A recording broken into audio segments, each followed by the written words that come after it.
উপস্থিত হয়েছেন সাবেক ছাত্র নেতা জাতীয়তাবাদী মানিকগঞ্জ জেলা শাখার যুগ্ম আহ্বায়ক শিহাব সুমন, যুগ্ম আহ্বায়ক আরিফুর রহমান রুমান, যুগ্ম আহ্বায়ক আনিসুর রহমান ফরহাদ, যুগ্ম আহ্বায়ক খন্দকার তিহির,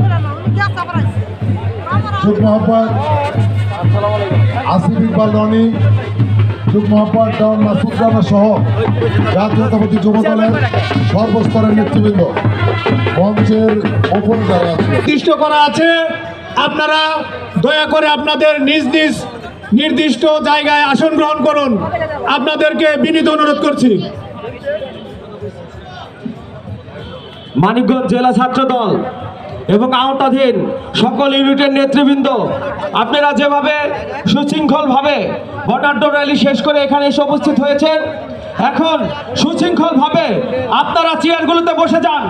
এখনই আমাদের প্রধান অতিথি বিশেষ অতিথিরা মঞ্চে আসন গ্রহণ করবেন। আপনারা সকলেই সুশৃঙ্খলভাবে চেয়ারগুলোতে বসে যান। এখানে বিভিন্ন ইউনিটের নাম দেওয়া আছে, সবাই স্ব